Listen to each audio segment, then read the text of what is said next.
Elgato recently released this, the Elgato Facecam. Is it gonna be the better camera, as everybody has been using the C920 for years? We're gonna find out. My name is Trui and I make streaming support videos. Stream smarter, not harder. Before I begin, I stream every Tuesday and Friday, 8 PM Central European Time on twitch.tv/Trui. Link is down below in the description. So what we're gonna do in this video is we're gonna unpack this and we're gonna see how the camera looks. Okay, so we're opening it up. And then in the box, we have this manual. It's just a general manual. That's a tongue twister. And then we have this little box here. It contains some wires because we need to connect the Facecam to our computer. And it also includes this warranty. Then we're gonna grab the camera. Elgato always tries to pack everything as recyclable as possible, so that's really great. So this is how the camera looks like. It's pretty big for a webcam, but it looks amazing. You can't see the lens right now because, you know, there's this thing in front of it which protects the lens, which is great. So you can actually screw off this bottom and place it on a tripod, which is great. But you can also screw it back up to put it on your monitor. I'm gonna put the USB in a 3.0 slot, as this camera works with 3.0. Then we can edit in OBS. However, if we do edit in OBS, it will look ugly. So what we want to do first is we want to download the Facecam software. I'll leave a link down below in the description. I've got those things on my arms here, right, from the lighting, and that's just because of my blinds. Now we can set the camera to look a little bit more nice. If you like this kind of videos, guys, make sure to leave a comment down below. Which product do you want me to review next? So I've downloaded the Elgato camera hub, right, you see? And here we can do some adjustments, like zoom in on my mouth like crazy. Here we go, I've set the camera a little bit different, like I wanted it. And now we're gonna mess around with all these settings, like the contrast. This is extreme. I wanted it to be a little bit of contrast, like this, I think. Saturation, yeah, we want some light in here. We don't want to, like, if you add too much sharpness, it will look really fake. If we don't do it at all, it looks really not sharp. So we want a little bit of sharpness, but not like fake sharp. So I would say something like this, maybe. Exposure, we can do that automatically or we can do it by hand. We can make it very overexposed. Let's see, something like this. We can even set the shutter speed. What the shutter speed also affects the amount of light, but like you see with some of these lights, they start flickering. If you were wondering what the difference is between an Elgato LED strip and the Philips Hue one, here you see the difference. It starts flickering, which the Elgato one doesn't do. However, like, if you have lights, you need to, like, watch out that they don't start flickering like this, because that looks really ugly. So you want to set the shutter speed so they don't flicker. If you have 60 FPS, usually set the shutter speed on 125. If you have 30, you can set it on 160, but we're gonna do 125. Usually also set the shutter speed before you set the ISO, but, you know. The white balance, I'm not gonna do that automatically because I found it a little bit too blue for my taste. It can go really, really, really yellow. However, not my taste either. Yeah, a little bit of yellow. You can see that those panels, those are white. So we're trying to, like, represent white in there. Trying to make them as white as normal. And apparently we can do noise reduction as well. You see some noise here. And it's gone. And because we have Elgato lights, we could mess around with the Elgato lights as well. Let me see. So we could, oh, this is the key light air. That's the one that's behind me, so it's giving me the backlight. But we could make this one less light and lighter. But I think this camera can use some more yellow. So what I'm gonna do is I'm gonna set these lights a little bit more yellow. Because I find it, like, a little bit more friendly on my face. And it probably, because it's a webcam, can use a little bit more light as well. Usually I use a camera lens with a pretty low aperture, which means that I don't have my lights super bright. So if you pump up our lights a little bit, or you turn down the ISO a little bit, it's gonna look a little bit better. I think we can do it even more. I don't like bumping the ISO up too much. So if we can fix it with light, that makes it look a little bit better, if you ask me. I want one main light and one side light.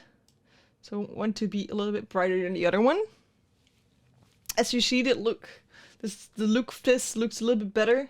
If you're wondering why your camera doesn't look great, it's usually because you have bad lighting. It looks a lot better now, if you ask me.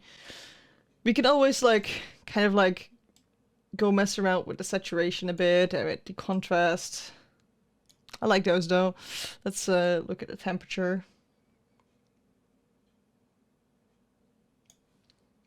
I think this is the sweet spot for me right now. So we got this all set, and now if we go back to OBS, because it looked pretty ugly when it just plugged in. However, just like if you adjust some settings, it will look a lot better. If you have key lights like I have one here and here, you can obviously make it look even better. If you don't have key lights, use at least one front light, because that will do so much better. If you don't have that either, you can always use the outside window and sit towards the window.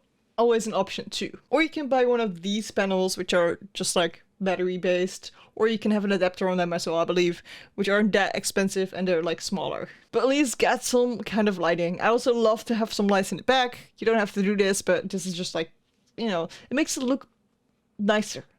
It makes it look better. So if we go back to OBS now, you guys want to see me again. So I'm just gonna add me again because I removed the source. Video capture device. I think we left the this program on. And I think, yeah, there we go. It was actually taking up the slot in OBS. So OBS couldn't use it anymore. If you ask me, I see a little bit of a change here with what we had here. Right now we can't see because, you know, OBS is using the source, so we can't put it on anymore. However, I think we can adjust it. So if I put it back on in OBS, I think I can adjust it a little bit, and I can see that the saturation is a little bit too much. So I'm throwing it back a little bit, as it seems to be a little bit different in OBS than it was in the program from Elgato itself. And I think it looks good right now. You guys tell me what you think. I do have a C920 camera there, and I know a lot of you are actually very wondering how the C920 will look, so I definitely go over that as well. So let me grab it. Okay, I got the C920 camera. I almost broke my neck getting it off because I usually have it down there in the back. So we have like this kind of like surveillance cam look for our second camera. So what I'm just gonna do is I'm gonna put this on here as well, right next to the Elgato cam. You can see that the Elgato cam is a lot bigger than the C920. And I'm just gonna put it next to the other one in another 3.0 slot. However, I don't think it can do 3.0. But we'll see. It's probably gonna do 2.0 anyway. By the way, I might have been fooling you all, as I recorded this part after I did this whole tutorial thing, which makes it all be recorded with the Elgato Facecam. So you've been watching to the Elgato Facecam the whole time. Plugged in, and what I'm gonna do now is I'm gonna add this one, plus video capture device C920. Wait, we need to add a new one, because I put it in a different USB slot. C922. And that's the C920 camera. Wow, we're overlit like crazy. And all the settings are wrong. So we go to properties, guys. And then here, you want to set a custom resolution. And then you want to set the resolution on 1080p. And now we're at least 1080p. However, guys, what you need to do is you need to download Logitech GHub.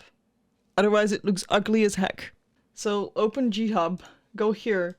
And here you can adjust the settings. So exposure, focus, zoom, and here's some other video settings. Okay, so I'm putting it here. Brightness definitely needs to go down.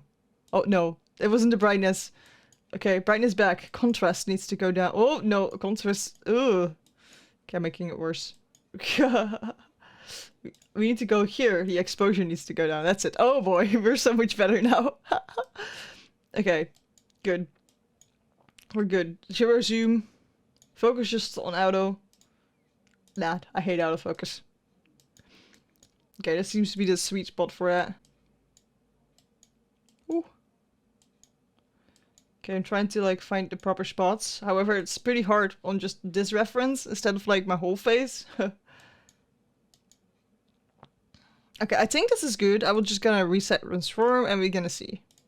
Okay, I think this is the best I will do for now. So this is the C920 and this is the Elgato one. See, the Elgato one has such a wider view, which I really like myself, showing a little bit more of the room. Also just notice that the bananas half dying in the background here. We have to blow that up in a bit. C920, what can I say about it? Probably need to aim it a bit more to my head, but yeah, we can turn it around like we can with the Elgato one. We can turn this one like left and right, but we can't do that with the C920. So it's stuck on this awkward position, or we can put it on the other side. It's still a little bit of awkward position that we can change it around, but I guess it looks a little bit better from this side. On the left, this one is the C920 camera from Logitech. This camera is the Elgato Facecam. I mean, I'm looking at it right now and it looks so much better than the C920. I can ask you guys if you guys agree, but yeah. I don't think I have to ask if you guys agree. And I'm not even using the natural light right now. I'm just using these two Elgato lights. I look super overexposed here on the C920, but I do not at the Elgato one. How's the movement? Look at the movement. You see my hand?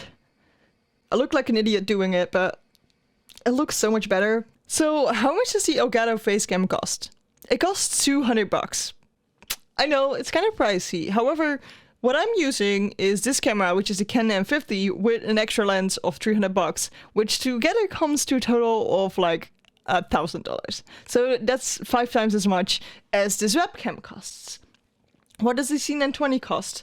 It really depends on where you live. I've seen prices differ like a lot between $50 and $150. As a lot of people needed a camera for quarantine, a lot of people bought the C920 and therefore they're kind of rare and, well, they're not rare, everybody has them, but like, they're wanted. Let's say it like that, they're wanted right now. So what do I think of the Elgato Facecam? It is definitely a huge upgrade from the C920. Does it look like this camera? A real camera? No, it doesn't. However, it is a webcam. We can't expect it to be as good as this camera. We can expect it to be as good as the C920. And it definitely is. The C920 is from 2013, I believe. And since then, I don't think there was a decently priced webcam that was better than the C920. And I think Elgato did it. Really love like how they pack everything and they just have like this thing that you can put back on it. So nobody can spy on you and stuff like that. It's really nice, but also just prevents the lens from getting scratches and stuff like that. It's also really nice that you can put it on tripods or on their arms or anything. So do I think the Elgato Facecam is worth it? Definitely. Yeah. It does work really well. The colors are really accurate and it just looks good, you know, especially for a webcam, guys. So if you wanted to purchase this camera, I'll leave a link down below in the description, which is an affiliate link. It won't cost anything extra for you if you buy from Amazon anyway. Go click on there as you will help me, giving me a little bit revenue. It does work for everything else you buy as well. So if you click on it and buy something else, you help me too. I usually don't talk a lot about my affiliate links. They're always underneath in my descriptions. So if you do purchase something from Amazon, doesn't really matter what, if you use the affiliate links underneath my videos, you help me a lot, a ton. And it doesn't cost you anything extra. Elgato did send me another product and we're gonna see what that is in the next video. So if it's out, you will see it right here. Otherwise, you just see another video there and I'll see you there.